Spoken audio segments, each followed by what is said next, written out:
강의 제목이 좌파 독재, 인생 파탄 이렇게 돼 있는 이 위기에 빠진 대한민국, 우리 한국당은 이런 비전을 가지고 이 위기의 대한민국을 구해내 보겠습니다는 이런 말씀을 드리는 건데, 저 좌파 독재하는 부분, 이 부분 좀 설명드리고 비전을 말씀드릴 텐데, 왜 이렇게 말씀드리냐면 이런 거죠.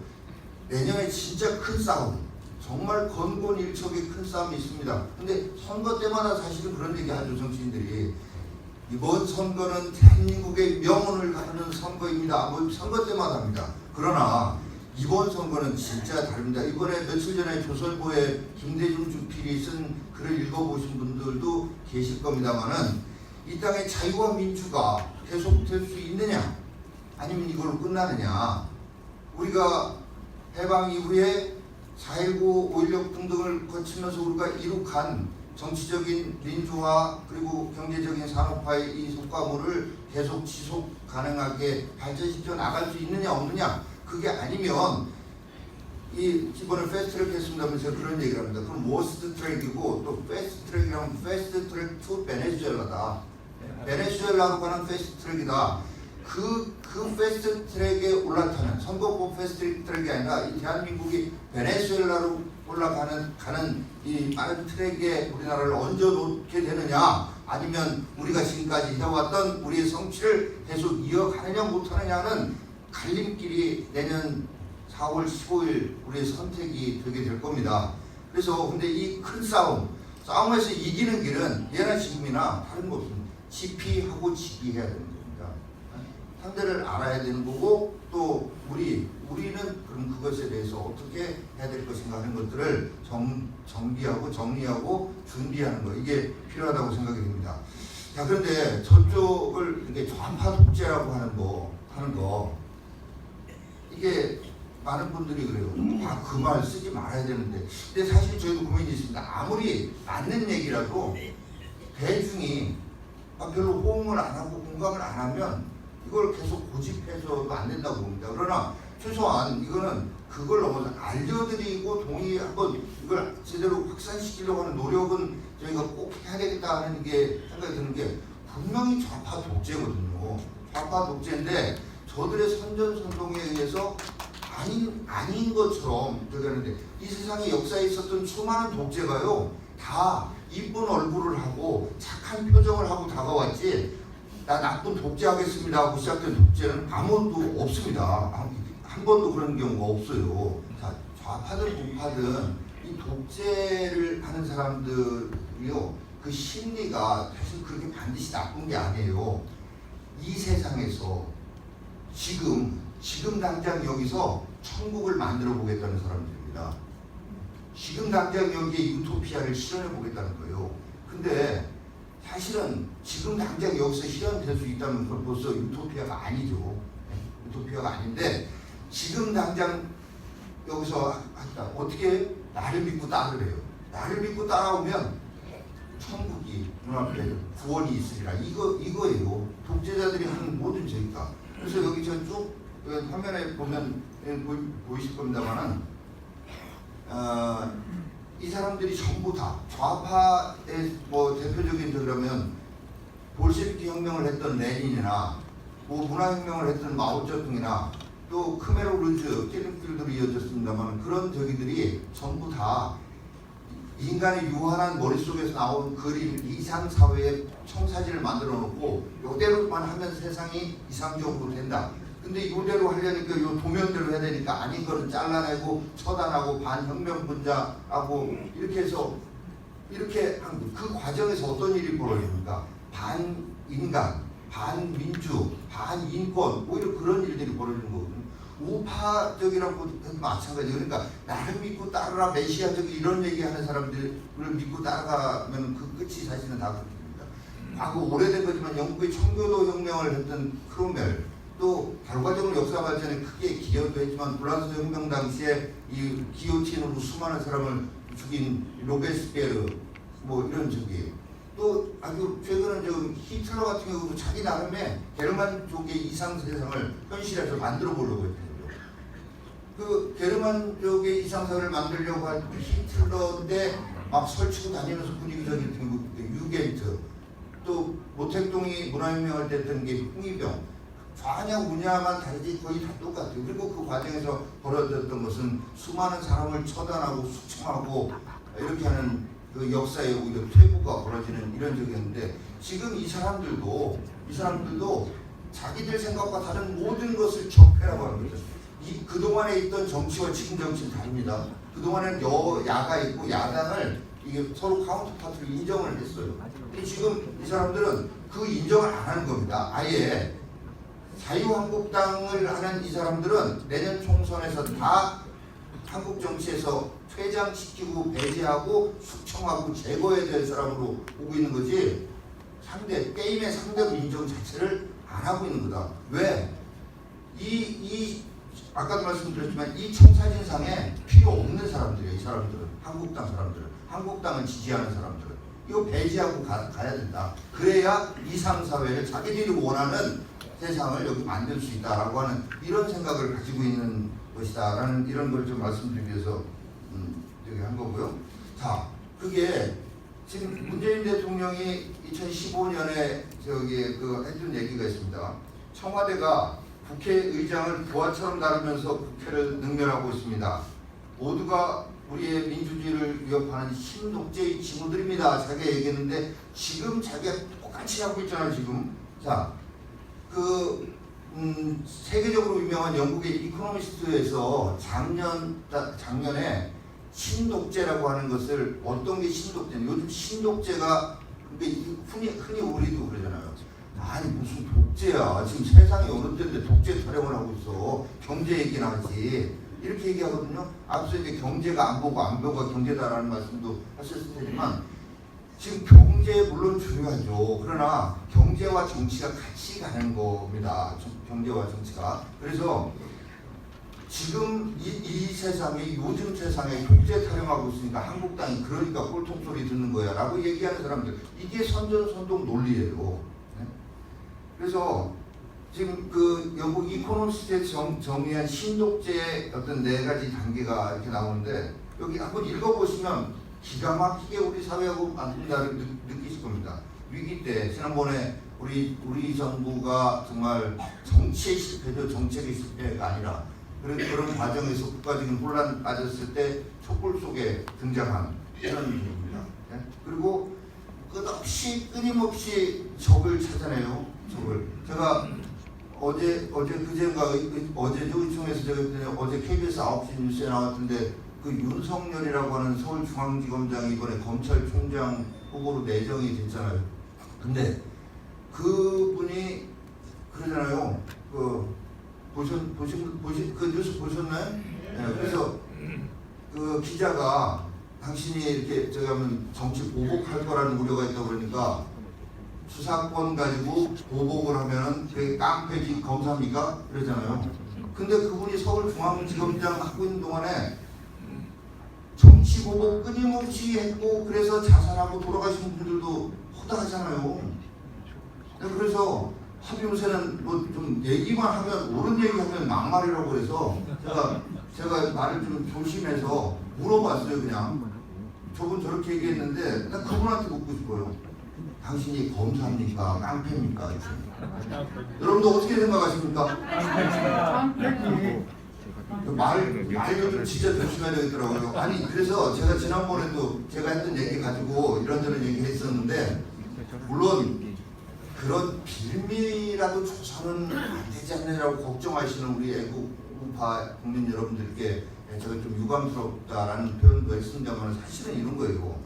여러분, 개가 후각, 청각 등 어떤 면에서는 사람보다 나은 면도 있다. 이렇게 얘기하면 개 찬양이고 인간 비하입니까? 참 기가 막힌 세상에 우리가 살고 있습니다. 그거를 2박 3일, 3박 4일 동안 네이버 막 이런 데 탑으로 나오고 사람, 아이고, 저 진짜 저희 집사람은 제발 어디 가서, 오늘도 서초 가게 오늘 그 집사람 물어봤었는데 뭐 하러 가서 얘기를 하냐고. 근데 정말 우리가 이럴 때일수록이죠. 입을 열고 발품 팔고 지갑도 열고 이래야 자유민주주의가 지켜지는 것이지, freedom is not free 이런 얘기지 않습니까? 자유가 공짜가 아니다. 아무 면에서도 그렇지만 국내 정치 면에서도 독재로부터 자유를 지키기 위해서는 절대 공짜가 아닙니다. 입 열고 얘기해야 되고 발품 팔아서 참여해야 되고 지갑을 열고 투명한 이런 것들이 필요한 시점 아닌가 하는 점을 말씀드리고요. 이거 뭐 마지막 거 선거 제도를 바꿔서 영구 집권하게 한다. 지금 똑같은 이런 저기를 영국 이코노미스트에서 한국을 대상으로 해서 한 게 아니에요. 그냥 일반적으로 이렇게 연구하고 있고, 자, 이 문재인 선거법 이거는 뭐 보도 많이 보셨을 거예요. 시간도 짧게 그냥 넘어가겠습니다. 이 심상정 정개특위위원장이 지금도 호시탐탐 이걸 의결하려고 이러고 있습니다만은 국민은 몰라도 된다. 그냥 가서 찍기만 하면 된다. 이런 게 어디 있습니까? 정말 이런.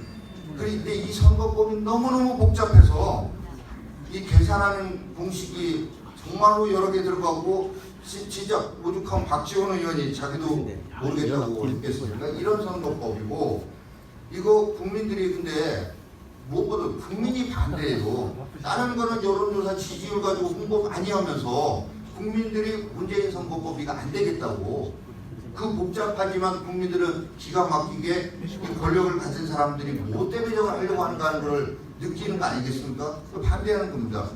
우리 자유한국당이 내세운 국회의원 300명 중에 10%인 30명을 줄이고 비례대표 없애겠다. 비례대표 가지고 공천 장사나 하고 당의 당비랑 받고 또 자기 앞에 당의 보스가 줄 세우려고 하는 이 비례대표 없애자. 그래서 국회의원 30명 줄이자. 이렇게 한 우리 한국당의 선거법을 국민들이 훨씬 더 강하게 지지하고 있는 이런 상황이다 라는 점을 이제 말씀을 드리는 건데, 이 선거법과 관련해서는 이런 얘기 할 수 있어요. 그 지들끼리 얘기지. 아이고 우리하고 뭔 상관이야. 소위 얘기해 민생 우선 이렇게 얘기하는. 그 민생하고 뭔 상관이요. 지들 정치하는 놈들 얘기지. 이렇게 얘기할지 모르는데 그게 아니다. 자, 지금 이 사람들이 하고 있는 최저임금법을 비롯해서 각종 우리 경제를 무너져 내리게 하고 이 서초구에도 지금 재건축 등등 이런 것들을 각종 규제로 막고 뭐 이런 시장 경제를 다 구성하는, 여러분 국민을 이기는 권력은 없고 시장을 이기는 정책은 없다고 합니다. 근데 이 정권은 국민들을 자기들이 이렇게 선동으로 바꿀 수 있다. 시장도 자기들이 재단한 각종 규제로 자기들이 통제할 수 있다, 컨트롤할 수 있다라는 이런 미몽에 망상에 빠져 있는 거거든요. 근데 이 좌파 정책이 이 선거법대로 계속해서 하면 이 사람들이 이기면 계속 가는 거예요. 계속 가. 그러면 그게 여러분들의 구체적인 나와 내 가족의 삶에 그대로 반영되는 거 아닙니까? 민생하고 가장 어떻게 보면 본질적으로 연결된 게 바로 선거법입니다. 그러니까 선거법은 정치인들이나 신경 쓰면 되는 거지라고 이렇게 생각하시면 절대, 선거법이야말로 역설적으로 민생법이다. 가장 대표적인 민생법이라는 이 말씀을 꼭 좀 드리고 싶고요. 우리가 이거를 왜 반대하는 걸 길게 말씀드리기가 어려운데, 여러분 축구 경기할 때 최근에도 한 새벽까지 다 보셨을 거예요. 근데 왜 그렇게 보십니까? 왜 끝까지 보십니까? 승부를 예측할 수가 없으니까. 그러니까 끝까지 보는 거 아니겠어요? 게임 결과가 어떻게 될까, 게임에 참여하는 모든 사람들이 관심을 가지고 보게 할 때 그 게임이 의미가 있는 거 아니에요. 근데 게임이 어떻게 하든 결과가 이미 나와 있으면 그 게임이 게임입니까?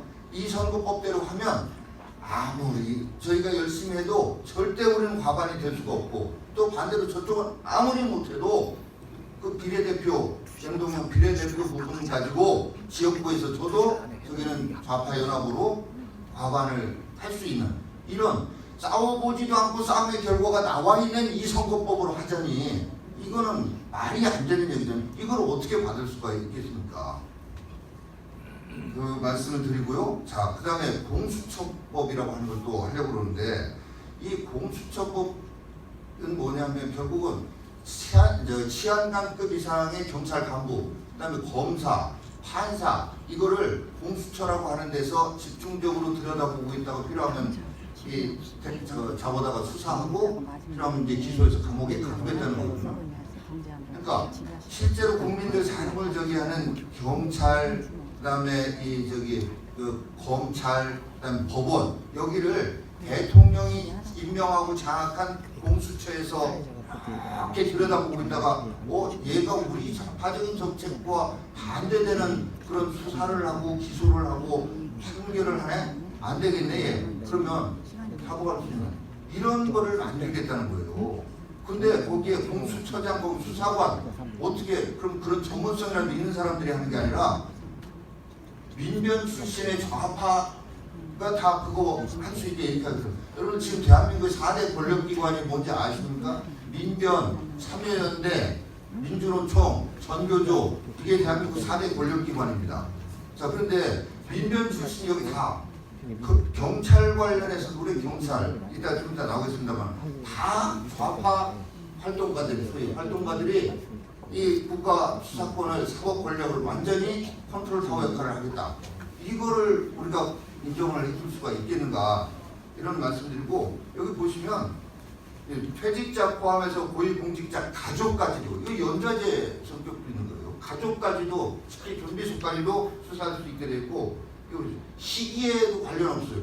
아니 살인범도 물론 공소시효 폐지하자는 얘기도 있지만 공소시효가 있습니다. 왜 그럽니까? 살인범이 입어서 공소시효합니까? 그게 아니고 그 사람과 법적 관계를 맺은 이 사회적인 법적 안정성을 보호하기 위해서 하는 거잖아요. 사회 전체의 이익을 위해서 공소시효 제도를 두지 그 범죄자가 입어서 시간 지났으니까 봐주자는 게 아니에요.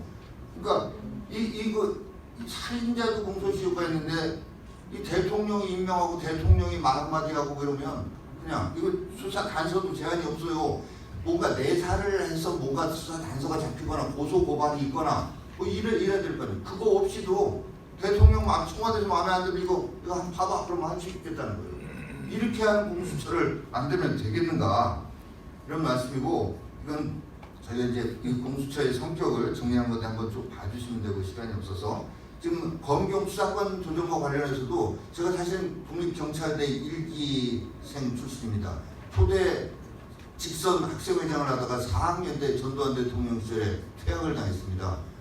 부끄러운 이유로 퇴학당한 게 아니기 때문에 퇴학당한 지 24년 만에 제가 명예회복을 하고 명예 졸업을 한 사람입니다. 그래서 경찰과 검찰 간의 바람직한 수사권 조정은 필요하다고 생각합니다.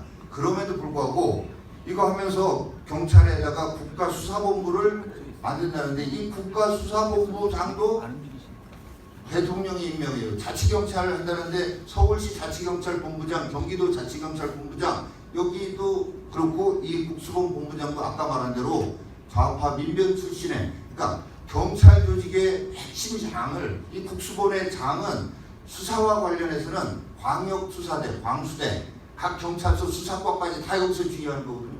근데 여기에 본부장을 경찰 출신이 아닌 민변 출신의 좌파 활동가가 하고 서울시 자치경찰 본부장도 여기서 무슨 환경운동을 해서 뭐 이런 저기는 뭐 변호사 자격만 가지고 했다면 그런 사람이 갑자기 경찰 본부장이 되고 이렇게 한다면 이게 있을 수 있는 얘기입니까? 이거를 그러니까 철저하게 좌파들이 이 세상을 이 내년 총선을 전후해서 딱 장악해가지고 되돌릴 수 없는 길로 가자고 하는 거다. 근데 여러분들 이러면 그게 되겠어? 그걸 아니 우리 국민들 수준이 있는데 되겠어? 그런데 조금 이따 복지 얘기 잠깐 말씀드리겠지만 마약이라는 게요 한 번 맞고 두 번 맞다 보면 그 마약 그래서 끊어지지가 않는 거예요. 지금 베네수엘라 보세요. 지금도 차베스 후계자 마두로가 계속 하고 있잖아요. 그 베네수엘라 국민들이 그 마약이 한번 저기 그 사람들이 주겠다고 이렇게 찍어주면 또 이렇게 해주겠다고 하는 거 그거를 그대로 믿어지게 되는 게 그게 선거 그래도 선거하면 민주주의 아니냐 이렇게 생각할 줄 모르지만 제가 말씀드리죠. 베네수엘라도 선거하고 북한도 선거해요. 중국도 선거합니다. 선거한다고 민주주의가 안 되는 선거해도 국민들 뜻에 의해서 바뀔 수 없는 선거제도 내지는 국민들이 이 파퓰리즘에 의해서 마약처럼 찌들어지게 되면 선거해도 안 바뀌어요. 그 길로 가서는 안 된다는 이런 말씀을 드리는 거고요. 자, 패스트트랙의 문제점 이런 거 넘기겠습니다. 이 문재인 정권의 경제적인 이 실정, 이 현실 이런 거 김종석 의원께서 잘 말씀해 주셨을 것 같아서 다 넘어가도록 하겠고요. 자, 그래서 그럼 우리 한국당은 국민들께 어떤 생각과 철학을 가지고 다가가 되는가? 정말 이 좌파 정권 몇 년 만에 대한민국이 정말 완전히 방향이 엉망진창이 됐습니다. 이걸 다시 바른 방향으로 대전환을 이루어야 되겠다는 게 우리 황교안 대표의 생각이고 우리 자유한국당이 나가야 될 어떤 책무라고 생각을 합니다. 그럼 어떤 가치를 중심으로 나가느냐? 그게 바로 자유, 공정, 하나라는 거. 이 국민을 자꾸 끊임없이 갈라치잖아요. 끊임없이 갈라치는데 이거 공동체 통합이 정치의 최고의 덕목이고 그게 가장 기본이 되는 가치입니다. 근데 그거를 안 하고 국민을 끊임없이 갈라서 서로 대립하고 싸우게 하는 가진 자와 못 가진 자, 배운 자와 못 배운 자 이런 식으로 이 갈라치게 하는 이 정치를 끝내고 국민 통합해서 같이 한 곳을 보면서 나가도록 해야 될 책임이 저희 한국당에 있다는 인식이고요. 자, 경제와 관련해서 이건 소득주도 성장이라는 것 자체에 벌써 계급의식, 계층의식이 담겨 있는 겁니다. 실제 정책이 실패해서 정반대 결과가 나타났지만 그러니까 없는 분들, 못 사는 분들한테 국가가 개입해서 소득을 올려주겠다는 거거든요. 근데 실제로는 해보니까 오히려 이분들 근로소득이 38%나 줄어들고 상위 20%만 늘어나는 역설적인 결과가 나타났지만 어쨌거나 이 계급적 인식, 경제적인 계급 인식이 깔려있는 정책이다. 그래서 우리는 그런 게 아니고 국민 통합을 위한 성장 정책을 추진해야 되겠다라는 이런 얘기고 포용 성장이라고 하는 것은 저희도 이게 원래 이 좌파의 전유물이 아닌 신자유주의라고 하는 이 물결이 세계를 휩쓸 때 그렇게 가다 보니까 금융업에 종사하는 이 어떤 금융기술자들의 배만 불리게 되고 도덕적 해이 속에서 돈 먹고 돈 잔치하게 되고 빈부격차가 너무 심해진다라고 하는 반성이 좀 있었던 거거든요. 그 과정에서 나온 게 이제 포용성장인데 이 사람들이 그걸 기가 막히게 쓰는데 이 사람들은 그거를 그리고 실제 정책의 철학적인 이론적인 배경이나 이런 거와 상관없이 정치적 프로파간다로 쓰는 거죠. 국가가 모든 것을 안아드리겠다고, 국가가 다 해드리겠다고, 국가가 다 하는 게 가능하지도 않을 뿐더러 역사적으로 그렇게 해서 성공한 적이 없을 뿐더러 그 끝은 결국은 다 같이 망하는 그런 거였다는 거를 감추고 국가가 다 의료보험 관련해서 그렇잖아요. 아프면 이제 병원에 다 가도 다 공짜인 것처럼 그렇게 선전하는 그런 세상이 이루어질 수가 있겠는가. 그래서 지속 가능해야 된다. 지속 가능한 포용성장, 또 시장 중심의 포용성장 이런 방향으로 저희가 나가야겠다라는 이런 저희 큰 방향을 가지고 있는 거고요. 각 부문별로 외교 안보 면에서는 가장 소중한 것이 자유와 한반도라고 하는 이런 가치를 추구해야 된다. 통일 꼭 해야 되죠. 민족사의 과제입니다. 그러나 자유가 없는 통일을 원하시는 분은 아마 없을 겁니다. 자유가 가장 소중한 가치고 자유가 없는 통일이라면 차라리 정말 그 길을 왜 가야 될 것인가 하는 이런 차원에서 우리 외교안보 정책의 가장 큰 그런 그 가치로 방향으로 이렇게 잡고 나가야 되겠다. 복지와 관련해서는 앞서도 말씀드리고 좀 이따도 말씀드리겠지만 마약 복지가 아니라 보약 복지가 돼야 되겠다. 기본적으로 이 체질을 변화시키고 그래서 기초 체력을 튼튼하게 하는 이런 식의 복지 정책이 돼야 되겠다. 그리고 우리 사회적인 측면에서는 투명한 신뢰 사회를 지향해야 되겠다. 환경은 뭐 더 복잡한 게 많지만 미세먼지가 너무 요즘 제가 이거는 상징적으로 숨쉬기 좋은 나라 이런 식으로 이제 표현을 한 것이고요.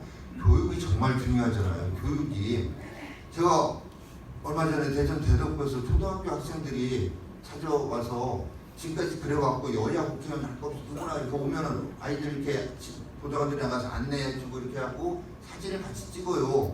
근데 그날은 미리 나갔던 저희 직원들한테 연락이 왔는데 선생님들이 사진 찍으면 안 된다고 그러는데요. 정치인하고 사진 찍는 거 아이들한테 아니라고 그런다고. 그래서 제가 아이들한테 가서 인사하면서 니들 올라오느라고 저겠다 뭐 이렇게 조금 설명해 롯텐더보니 이런 데고 얘기해 준 다음에 니들 근데 사진을 아저씨가 찍고 싶은데 선생님이 안 된다고 하니까 어쩔 수 없다. 사진을 못 찍을 것 같아. 이렇게 했거든요. 그랬더니 애들이 어떤 선생님이 그래요? 막 그래요. 그러니까 어떤 선생님이 딱 나오더니 여자 선생님인데 내가 나중에 학교 가서 설명해 줄게. 딱 그러는 거예요. 근데 아이들이 그럼 사인해 주세요. 막 저를 애워싸고 그래서 제가 이제 사인하라고 더 힘들었는데 사인 그렇게 해줬고 그 같은 학교 팀이 오후에 한 번 더 왔는데 걔들은 그럼 이러더라고요. 그럼 셀카 찍을게 셀카. 그럼 지들이 막 이렇게 찍었어요. 그래서 그걸 보고 제가 기가 막히기도 하고 이게 참 이래야 되는가. 그래서 제 페이스북에 올렸거든요. 페이스북에 올렸더니 이 애들을 시켜가지고 애들이 뭘 한다고 거기서는 그렇게 적용했더니 애들이 우리 초상권 침해했잖아요.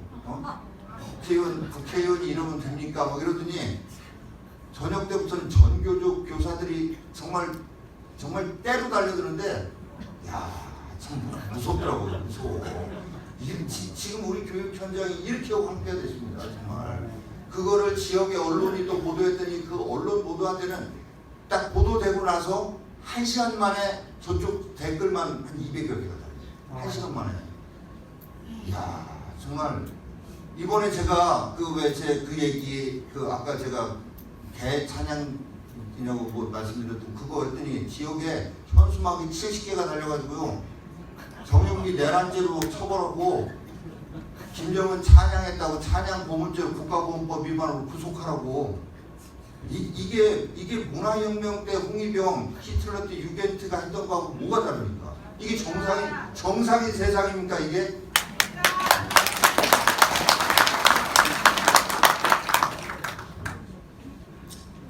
자, 이 마약 복제 관련해서 이게 뭐 언론에서 한 겁니다. 저희가 한 거 아니고 이거 한번 살펴보실 필요가 있어요.